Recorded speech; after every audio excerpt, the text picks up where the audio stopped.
한국방공 식별구역 카디즈 무단 진입 사상 처음 울릉도, 독도 사이 비행.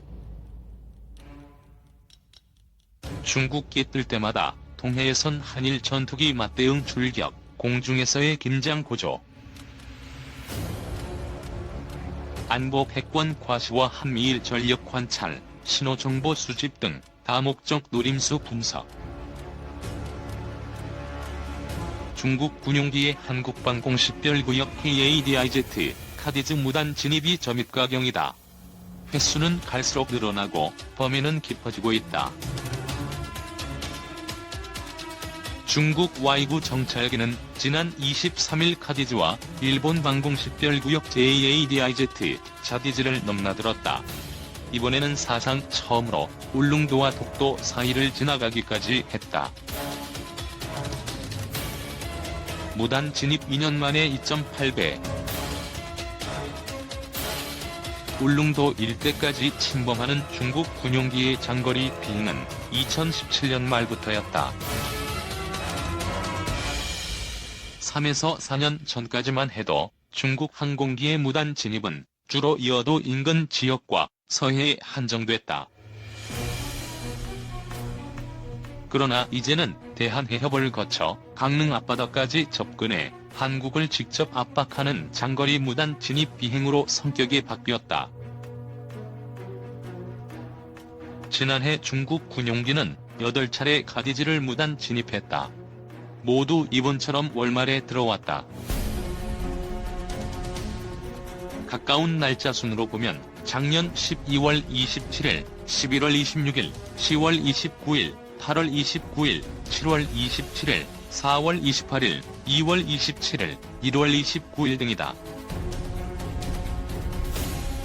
그러다 보니 합참은 월말만 되면 카디즈를 예의주시하다가 중국 군용기가 무단 진입하면 전투기 대응 출격을 지시하는 게 원래 행사처럼 돼버렸다. 중국 군용기는 통상 한 번 비행에 카디즈를 2에서 3회 드나들고 있다. 제주도와 이어도 주변에서 포항과 강릉 동쪽에서 울릉도 주변 북상 후 다시 왔던 경로를 따라 비행한 후 복귀하는 식이다. 중국 군용기는 카디즈와 맞닿은 자디즈를 넘나들며 월선하고 있다. 그러다 보니 동해 쪽에서는 맞대응 출격하는 한국 전투기 10여 대와 일본 전투기 10여 대 등 20여 대가 중국 군용기에 근접 비행을 하며 경고 통신을 하는 등 공중에서의 군사적 긴장이 반복되고 있다. 중국 군용기의 카디즈 무단 진입은 동서남해 전 지역에 걸쳐 확대되고 횟수도 크게 늘고 있다. 합참은 25일 2016년 중국 군용기의 카디즈 무단 진입 횟수는 50여 차례였지만 2017년엔 80차례, 작년엔 140여 차례였다고 밝혔다. 2년 만에 2.8배로 늘어났다. 제주와 이어도 주변은 한중일 방공 식별구역이 겹치는 공역이다.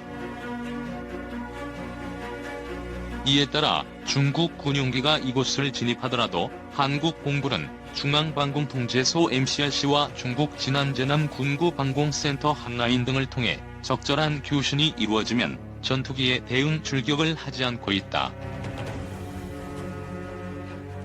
그러나 동해 지역 카디즈는 한국의 고유 방공 식별구역인 만큼 중국 군용기가 무단 진입할 경우 전투기의 즉각 출격으로 대응하고 있다. 이어도 노리는 중국. 중국은 2013년 실질적 영유권 주장을 강화하기 위해 센카쿠 첨각 열도와 이여도를 포함한 주변 배타적 경제 수역 상공을 중국 방공 식별구역 코디즈로 선포했다. 더불어 인근 해역에 수시로 함정과 항공기를 보내서 무력 시위를 하고 있다. 2016년 이후 대폭 늘어난 중국의 서해 및 카디즈 내 군사활동이 그것이다. 해군은 중국이 남중국해 문제가 어느 정도 정리되면 유엔 해양법을 무시하고 이어도 문제를 영토 분쟁화할 것을 우려하고 있다. 그 전조가 이제는 정례화된 중국 군용기의 카디즈 진입이라는 것이다. 방공 식별구역 ADIZ는 영공 외곽 공해 상공에 설정된 구역이다. 자국 영공으로 접근하는 군용 항공기를 조기에 식별하기 위한 임의선인 것이다. 항공기 속도가 워낙 빨라 적 항공기가 영공에 들어온 뒤 대응하는 것은 늦기 때문에 방공 식별구역을 설정한다. 방공 식별구역을 운영하는 국가는 28개국 정도로 국제법상의 명확한 근거는 없다. 하지만 방공 식별구역에 진입하는 외국 항공기는 관할국의 사전 허가를 받는 게 관례다. 무단 진입한 항공기가 안보에 위협이 될 가능성이 있다고 여겨지면 대응 출격해 정체를 확인하고 방공 식별구역을 벗어날 때까지 퇴거를 유도하고 감시한다는 의미의 요격도 가능하다. 미국은 제2차 세계대전 중이던 1940년 처음 방공 식별구역을 선포했다.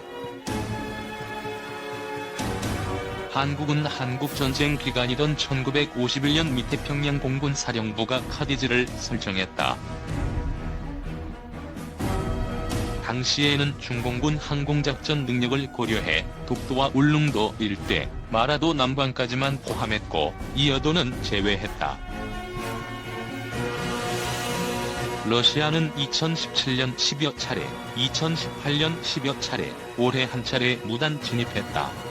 러시아는 방공 식별구역 개념 자체가 없어 사전 통보가 제대로 되지 않고 있다. 한국이 카디즈를 이어도까지 확장한 것은 2013년 12월이었다. 1969년 일본이 카디즈를 설정할 때 이어도 주변 수역까지 포함한 데 이어 2013년 11월 23일 중국이 이어도를 포함한 중국 방공 식별구역을 일방적으로 선포한 데 대응해 이어도 남쪽 236km 상공까지 확대한 것이다. 이후 이어도 상공은 한중일 3국의 방공 식별구역이 겹. 한국과 일본은 2014년 중첩된 방공 식별구역을 지날 때 상대국에 제공하는 비행정보 교환 방법과 미식별 항공기에 대한 전술 조치 절차 등에 합의했다. 중국은 방공 식별구역 진입 전 사전 통보와 관련한 합의를 하자는 제2